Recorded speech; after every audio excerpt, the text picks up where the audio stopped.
Masechet Baba Batra Daf Kof Chaf. We're talking about the 5 daughters of Zelofhad who are named twice, once in Bimidbar chapter 27 and then again in chapter 36. But the order of them is different in each. In 27 it names them as Machla, Noah, Hogla, Milka, and Tirsa, but all the way at the end in chapter 36, it's in slightly different order, Machla, Tirsa, Hogla, Milka, and Noah. Why are they in a different order?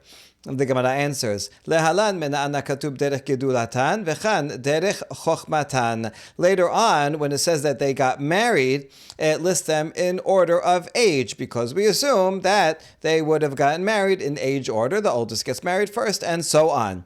Whereas in the earlier chapter, where it's talking about how they presented their case before Moshe, there it orders them in order of wisdom, because we assume that the one who was most learned would have been presented first would have been first to present her claim. It makes sense that she would have been in front, and so therefore they're named according to the context. And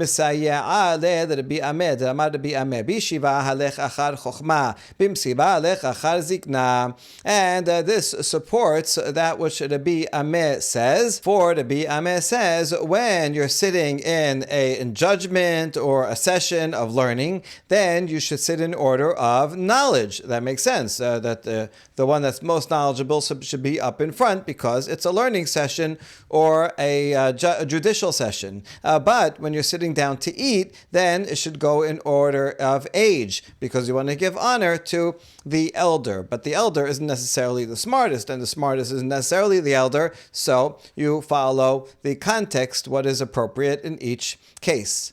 Amar Rav Ashi v'hu demiflig b'chokhmah v'hu demiflig b'zikna. Rav Ashi says you only put in front the person that's the smartest in a court session only if he is outstanding in wisdom. If one person knows this much, another person knows a tiny bit more, is not a noticeable difference, then they can sit in any order.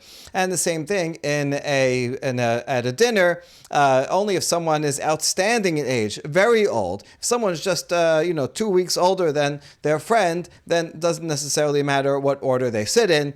Only if it's an outstanding age difference, then you give honor by sitting the older person in the front.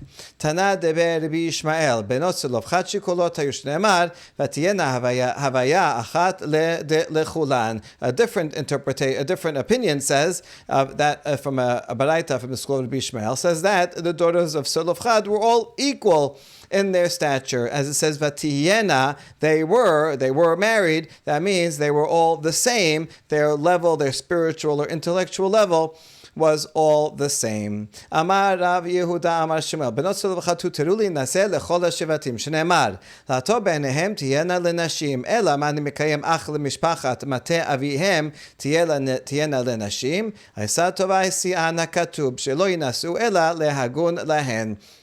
This is a somewhat surprising statement by Rav Yehuda in the name of his teacher Shemuel. If we read the simple peshat of the pasuk, it's quoted here, after Bnot Zelofhad are granted inheritance rights, then the tribe of Menashe and the family, the rest of the family of their clan comes and complains. If they inherit, then they're going to get eventually married to someone from a different shevet. They might marry someone from a different tribe, and then their husbands will take the land, and then their tribe and their clan will lose out on that land. And so after that, Moshe says, you're right also, and makes a declaration, Lato benehem tiyena nashim, the daughters of Zelofhad can marry anyone who they want, whoever they think is best, but with one limitation. They have to marry the family of their father's tribe. They have to marry within the family, within the tribe, so that their husbands who will inherit them will take their land, but it will still remain within the tribe and go to their children, and so on. So the simple reading is that the daughters of Zelofhad have to marry within the tribe of Menashe, within their tribe, the tribe of their father. However, this midrash takes the two halves of the pasuk separately and says the daughters of Zelofhad were permitted to marry anybody they want. How do you know? Look at the first half of the pasuk. They can marry anybody that they want. Well, now what are you going to do with the second half of the pasuk? That only they have to marry only those of their father's tribe. That is Esa Tova. It's just good advice. Listen, it's a good idea. Moshe is telling them that you should marry within the tribe because it will calm everybody down, and that they'll be the most appropriate to you. You marry within someone within the family, same value, same geographic area. You know the parents and so on. So he's saying it's a good idea to marry local, but he wasn't saying it as a rule that they have to. So this is kind of surprising because this seems to be the whole point of the claim of the rest of the tribe against them. And then Moshe said, okay, you're right, they have to marry. But in fact, no, Moshe did not make it a legislated rule for Benot Zelofhad, but only for other people of that generation, as we're about to see. Motib Rabbah. So, against this statement of Shemuel, Rabbah brings a baraita to challenge him. Emor alehen leotana omdim al har Sinai, ledorotechem elu dorot habaim. The baraita starts off with a different topic altogether of eating consecrated food while tameh. If something is a korban, then you have to eat it betahara. Anyone, kohen or anyone who's allowed to eat a korban has to be tahor to eat it. If someone is tameh, then they get karet. So now the pasuk over there says it emor alehem, and so this midrash says emor alehem means the generation of standing at Har Sinai. That's referring to the first generation. And then within the context of that law, it also says lidorotechem, for generations. So these are for future generations. So for this particular law, it says that it applies in the first generation and also for future generations. Now, why does it need to say this? Im ne'emar avot lama ne'emar banim, im ne'emar banim lama ne'emar avot. Why is this pasuk for this law? Why does the Torah have to go out of its way to say it applies to fathers? If it says fathers, then can I assume it's also for children? Or if we say for children, then can I assume it's also for fathers? Why do you have to specify? Is this generation, first one, and future generations? Just tell me, this is the law. And wouldn't I assume anyway that it applies to all generations? Tell the parents, and then I'll know that they'll tell their children too. Or say for generations. Wouldn't you assume if I say this is a law for all generations that it would apply even to the first one? So why does the Torah have to say this? Because there are other laws in general in the Torah. There are some laws that apply only to the avot, only to the first generation, and do not apply in the future. And there are also some laws that will apply in the future, but do not apply to the first generation. So since there are some laws that apply to one and not the other, therefore, for this law of eating consecrated food while tameh, the Torah had to say this applies now and it applies in the future. What's an example? Be'avot tu omer v'chol bat yoreshet nachala. This is why we're bringing this whole baraita in, because of this one line. That regarding inheritance law, it says that it specifies the fathers. Come on in a second, we'll explain where it specifies the fathers, but it says this applies to the first generation, that any daughters who inherit, this is the laws that the wife will, the daughter who inherits will have to marry within the tribe. That is a law that applies only to that first generation, to Moshe's generation. It does not apply in the future. Later on, in all generations in the future, it definitely could happen that someone dies without sons, and then the daughters will inherit. That part of it applies at all times, but once the daughters inherit, they can marry anybody they want. The restriction was only on the first generation, but the question is going to be from this. The restriction was on the first generation, and that should include the daughters of Zelofhad. That's why there's a challenge. First, let's finish the Braita. And there are lots of examples of laws that will apply to future generations that did not apply to the first generation. For example, all the laws that have to do with the land of Israel. All the agricultural laws, that only applies to the second generation and further on, who are living in the land of Israel, not the first generation that died out in the desert. And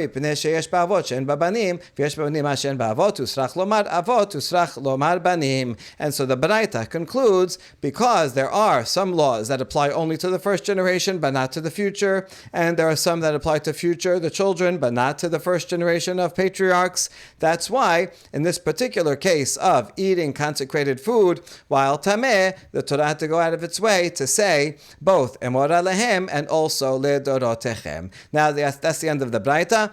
Now let's focus on our question that Abba had against Shemuel. Katene mihat be'avot tu omer v'chol bat yoreshet nachala. It says in this Braita that an example of something that applies to the first generation, although not to future generations, is that a daughter who inherits has to marry within the tribe. And the daughters of Zelofhad are in the first generation, so this law should apply to them. Shemuel, how come you said that the daughters can marry anyone they want? And this is only good advice, but they don't have to follow it legally. Rabbah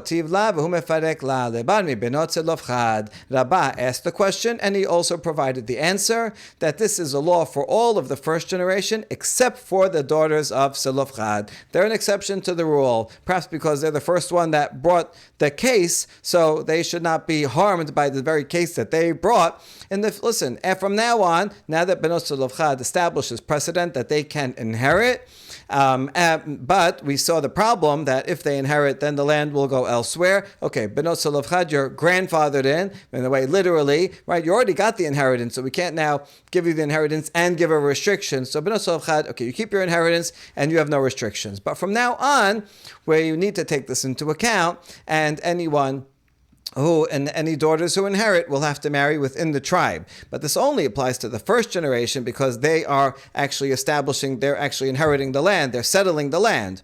In the future, once the land is already settled, then yes, there will be some fluidity that will go this way and that way, but I guess on average, it will even out. Amar mor, ba'avot tu omer v'chol bat yoreshet nachala. Ba'avot in bebanim la. My mashma. So now we're going to quote sections of the Braita and explain everything more fully. So the Baraita said that regarding the first generation, the pasuk says that any daughter who inherits will have to marry within the tribe. That means the first generation, yes, and the next generations, then this law does not apply anymore. In future generations, if daughters inherit, they can marry anyone that they want. Where do you see this in the pasuk? Where in this section, that paragraph, our paragraph that we've been dealing with the past few dapim, where does it say that it applies only to the first generation? Amarava, Amar Kera, Ze hadavar, davar ze lo yehe noheg, ela bedor ze. Says, Ze hadavar. This is the matter that you should teach, that Hashem has commanded regarding inheritance law. The word ze is generally a limiting word. So this matter will not apply to future generations. It will only apply to this generation. That's the word. Ze hadavar. This matter. It's a limiting the law only to the first generation. It doesn't say avot explicitly, but we learn it from zeh hadavar. Now zeh hadavar becomes a key word for the same limitation. Now let's look for other places where the Torah introduces a law with the word zeh hadavar.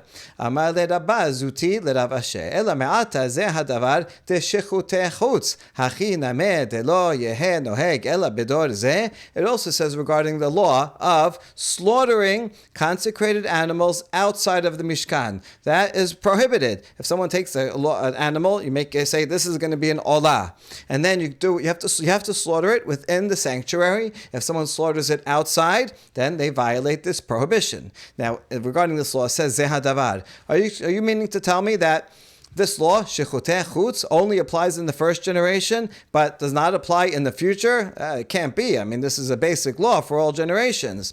So we answer, Shaneh hatam dichtiv ledorotam. No, within that same context, a few pesukim later, it says ledorotam for all generations. So it has zeh hadavar, it's true, but it also has ledorotam to balance it out. And then we know that it applies to all generations. Now you might be thinking to yourself, don't say zeh hadavar and don't say ledorotam. And then I'll assume that it's for all generations. Why give a limiting phrase and then an extending phrase? We're going to answer that in a second.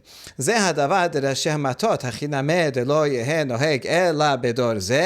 there's another place of Rashi Matot. This is Parashat Matot that talks about the laws of vows.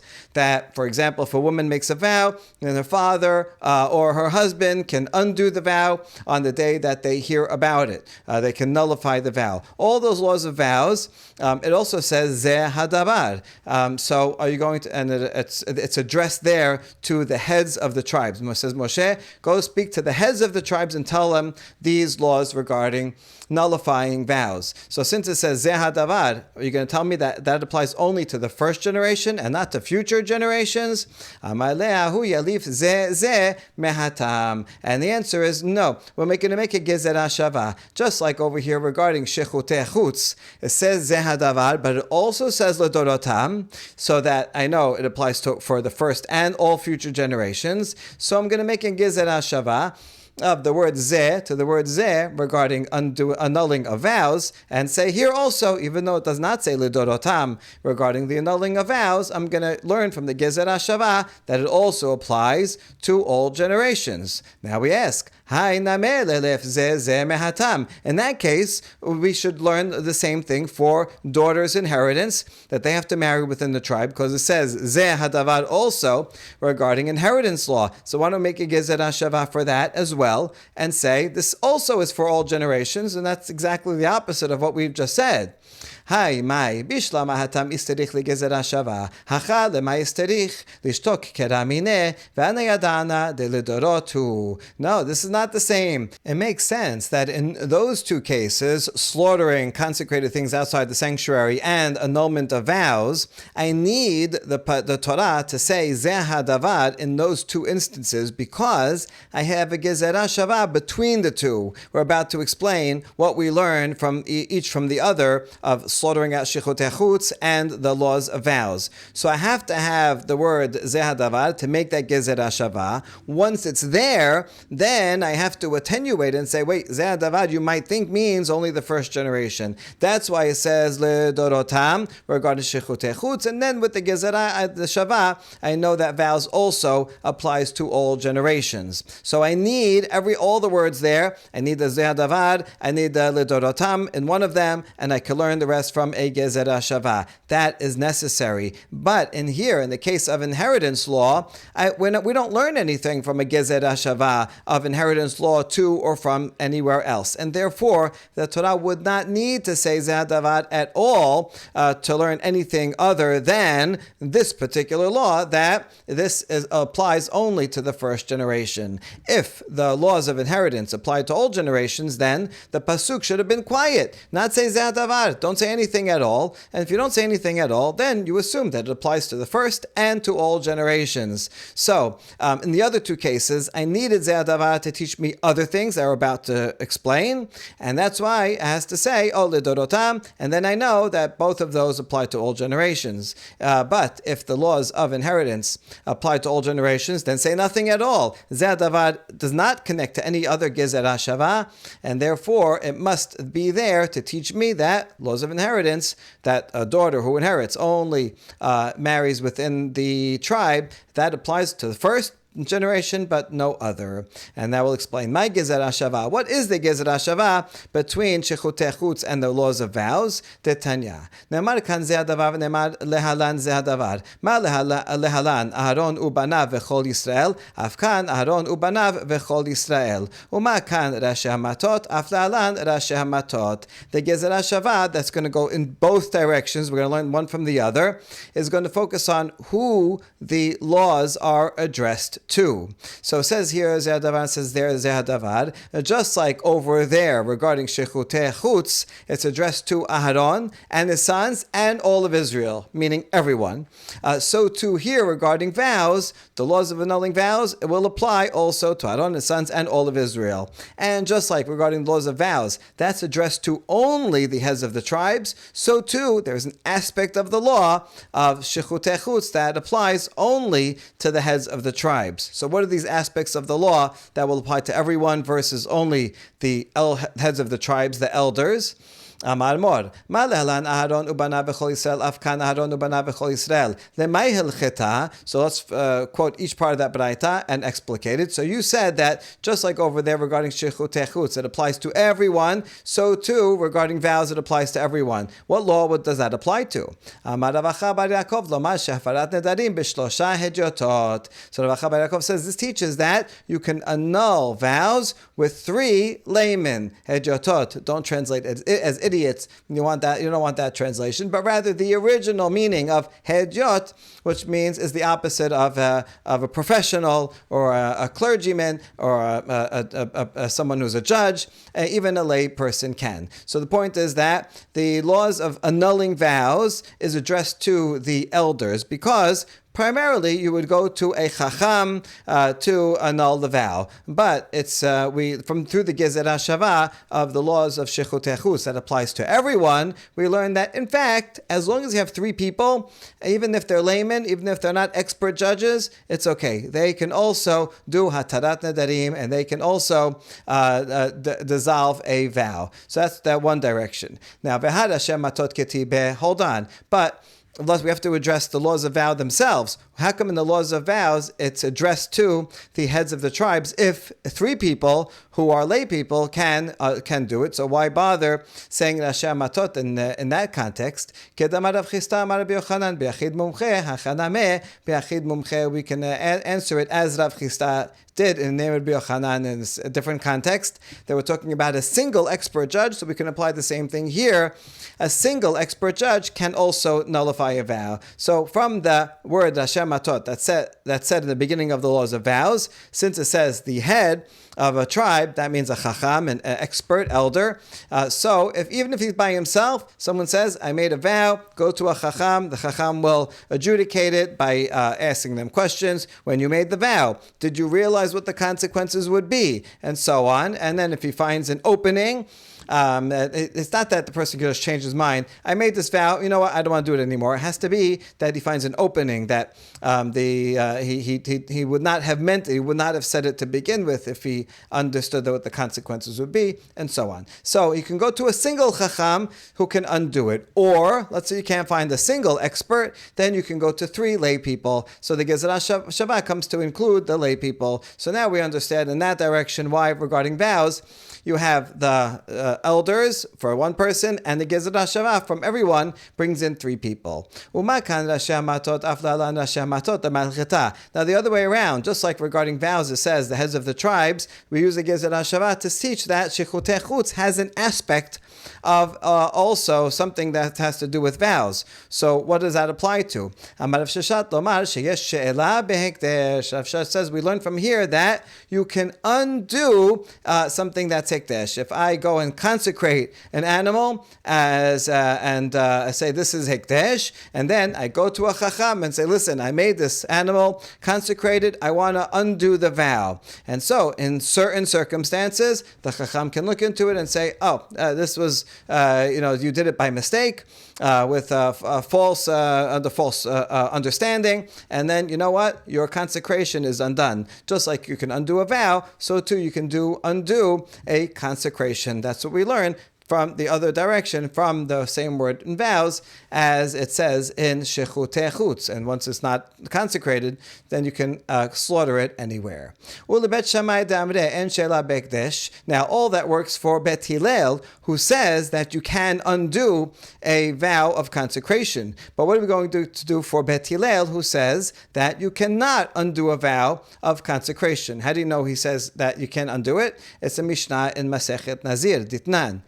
Bet Shammai אומרים הקדש טעות הקדש, ובית הלל אומרים אינו הקדש. היי זה וזה, my abdi le. Bet Shammai says, if you make something hekdesh by mistake, it's nevertheless hekdesh, even though it was under false pretenses. If you say that black sheep is consecrated, or the next sheep that comes out of my house, which is black, is consecrated. Turns out there was white sheep. I made a mistake. I thought it was black. Turns out the animals there are white. But nevertheless, since I said that sheep is consecrated, even though I made a mistake about the color, about its identity, nevertheless, it's a consecration. Or if I thought that because I'm in a certain state, I need to bring a certain korban, and I make it consecrated because I need this korban because I was a nazir. It turns out I was wrong. I don't need to bring that type of korban or that type of animal. So Bet Shammai would say it doesn't matter. Once you consecrate an animal, even if it was based on a mistake, nevertheless, it's consecrated. Whereas Bet Hillel says, "Eno hekdesh." No, you didn't mean to consecrate it.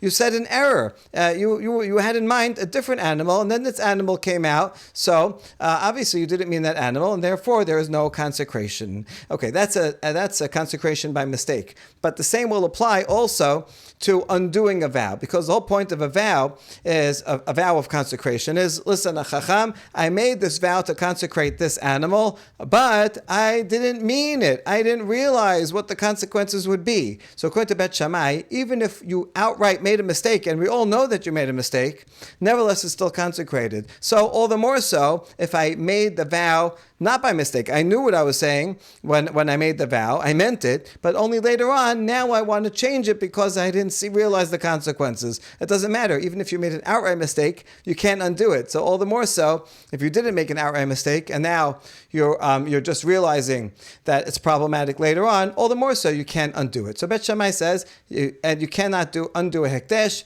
not if it's a mistake, and not if you and not by a nullification by a chacham. So according to Bet Shammai, he can't use the Gezer HaShavah. Here's the law. Here's the thing with Gezer HaShavah. It works both ways. Once Bet Shammai is not using it in one direction, that means he's not using it in the other direction. It means he's not using it at all. So Bet Shammai does not have this Gezer HaShavah. So we ask, according to Bet Shammai, Zeh HaDavar, that's said in both of these contexts of Shechutei Chutz and vows, why do you need it at all? Because both of them apply to all generations, so therefore be a lot easier to just not say anything at all. Don't say Zeh HaDavar, don't say Lidorotam in one of them, and then I would know that it applies to all generations, and we're not learning anything from this because we're not using Gezer HaShavah. For Bet Hillel, as we just explained, we need to say Zeh HaDavar to learn this Gezer HaShavah both ways. One of the directions is that you can nullify a consecration, but according to Bet Shammai, who says you can't nullify a consecration, so you're not learning that law from the Gezer HaShavah. So then if you're not using HaShavah in one direction and you're not using it in the other direction, so then why do you have to put these words Zeh and Zeh, which are extra words and are just confusing? And the answer is, Zeh HaDavar d'Shechutei Chutz miba'eleh. We actually need the words Zeh HaDavar regarding slaughtering outside, as we explain now. Al hashochet hu chayav ve'eno chayav al hamolek. Is to teach me that only if you do shechita of an animal outside the Bet HaMikdash, then you are liable karet. But if you do milika is that's how the Kohanim would kill consecrated birds. It's not shechita as we do today with chickens. We do regular shechita. But in the Bet HaMikdash, the Kohen would take his thumb and push it into the back of the bird's neck, called milika. That also has to be done in the Mikdash, but if someone did that outside the Bet HaMikdash, although prohibited, one does not get karet. So Zeh HaDavar is a limiting phrase. It's not limiting according to what we said before, but it's limiting in a different way. But it's still necessary to teach me that. Good. We took care of Shechutei Chutz. Zeh HaDavar d'Rashi Matot miba'eleh lechacham matir ve'en ba'al matir ba'al mefer ve'en chacham mefer. And the word Zeh HaDavar that's said regarding vows is also necessary, and it's a limiting word. And it comes to teach me that a chacham can dissolve a vow, but he cannot nullify a vow. Whereas a husband can nullify a vow, but not dissolve a vow. Both a chacham and a husband can undo vows, but they do it with different mechanisms. A husband who undoes a vow can do it it's limited, only on the day that he hears about it. But it could be for any reason. Even if the wife does not ask him to do so, the husband says, I don't like that vow. I don't like it. It's going to affect our marriage. I don't like it. And he doesn't have to give a reason. He doesn't have to ask her, oh, did you mean to say this? As long as he hears it, even if the wife isn't even there, but the husband hears about it, he has only one day, but he can just unilaterally say, I undo that vow. It's nullified. Whereas a chacham, on the one hand, he can do it anytime, but it requires the participation of the guy who made the vow to come and ask the chacham, please, can you look into this case? Can you undo the vow? And the chacham cannot just do it for any reason. He has to look into it and find an opening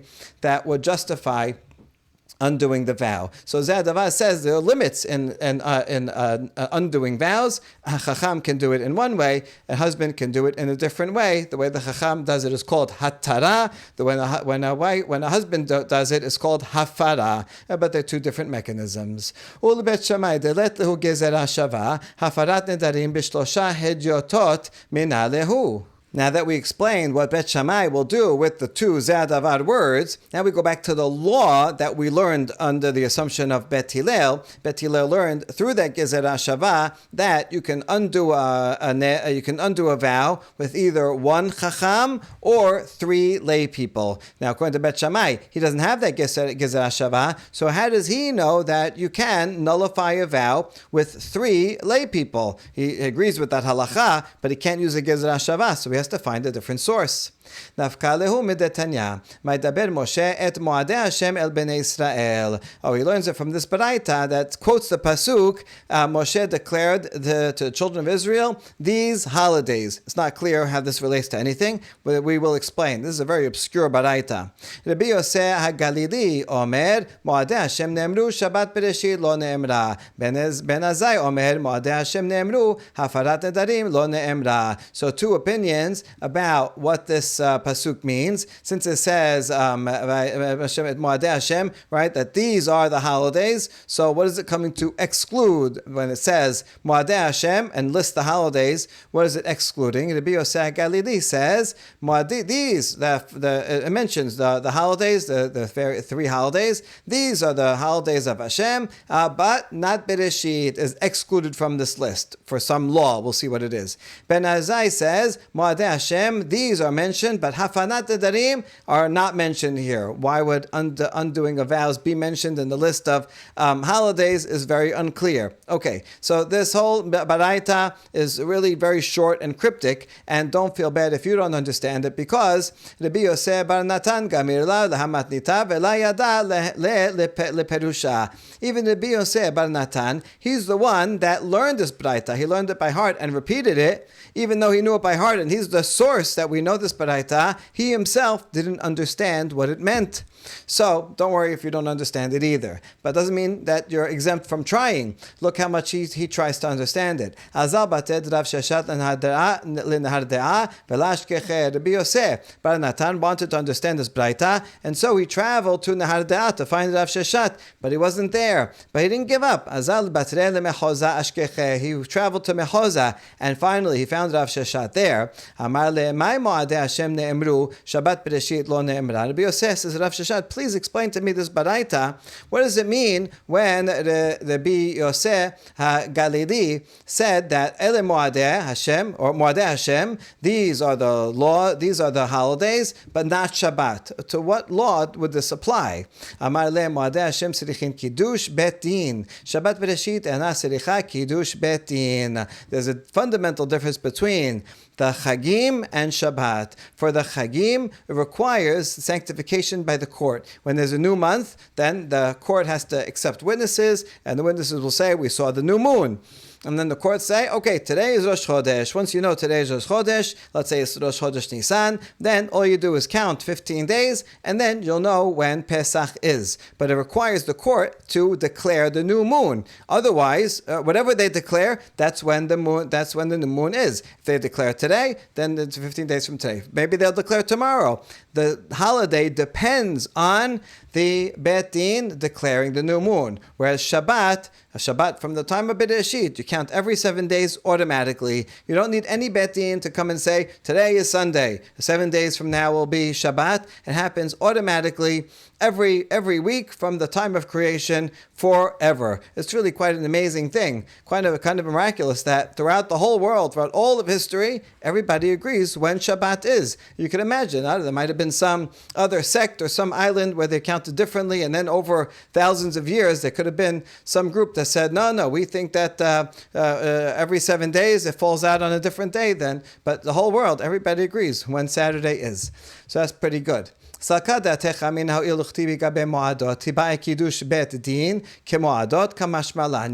have thought that since Shabbat is mentioned among the holidays, that maybe the law should be the same. And just like holidays require the sanctification by the court to establish when the date is, then maybe Shabbat also. I need the court to get together every week or every so often to say, listen, here's the list of Shabbatot, right? Next week, there's 6 days from now. Here's the list of the next next Shabbatot, and they have to vote on it and sanctify those days. So I might have thought that because they're all listed in the same chapter together. And that's why when it says Moadei Hashem, it's limiting, saying these are the holidays that you have to declare, but they're different from Shabbat.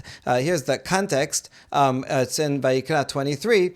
At the beginning of the Braita, we quote this pasuk here, "Vaydaber Moshe et Moadei Adonai el bnei Israel," which is a summary pasuk. It seems not to be necessary. Like, okay, you just listed them. Why do I need the summary pasuk? So it says, okay, these Moshe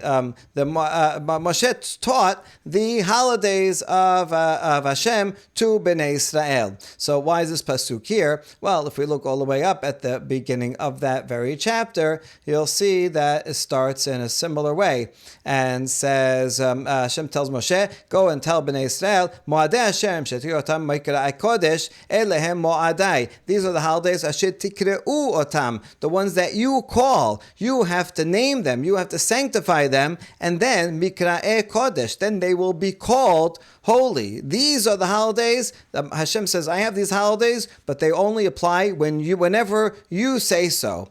And right after that, it does talk about Shabbat, Sheshit Yamim, right? Every 7 days you'll have Shabbat. And then Ele Moadeh as like a second introduction, and then it lists the Shalosh Regalim. And so if you, and details about them, and then the concluding. So since they're all mentioned in the same chapter, you might have thought that it's the same law, that you need the court to sanctify the holidays and also Shabbat, and therefore that last pasuk is a limiting pasuk, saying Moadeh, only the Moadim, but not Shabbat. That's the opinion of Rabbi Yosef HaGalili. And now Rabbi Yosef Bar Natan, while he got half the Baraita explained to him by Rav Sheshat, now he asks about the other half, the opinion of Ben Azai. So he asks, "My Moadei Hashem nemru hafarat nedarim lo neemra." What does it mean that this word is coming? That this pasuk is coming to teach that something applies to the holidays, but it does not apply to the undoing of vows, are not included here. What does that mean?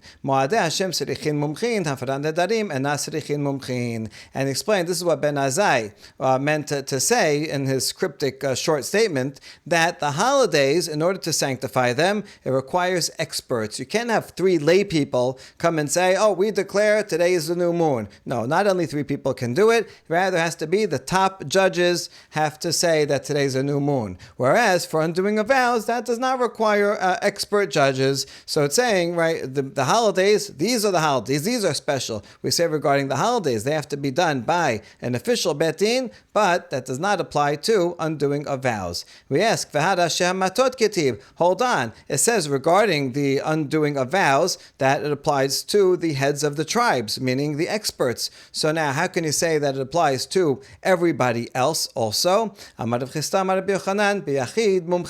As we said before, remember before we said, as Rav Chisda says elsewhere, here's where Rav Chisda said it originally. So this statement is actually earlier chronologically, and what we saw early up above is quoting this statement. So the Gemara beforehand was compiled later than this sugya here, and so here's where Rav Chisda originally said in the name of Rabbi Yochanan, why say to the heads of the tribes the laws of the vows when in fact 3 lay people can do it? Oh, it's to come to teach you that an expert can undo a vow alone, but a lay person can only undo it if he's part of 3 people. Baruch Adonai Le'olam, Amen ve'amen.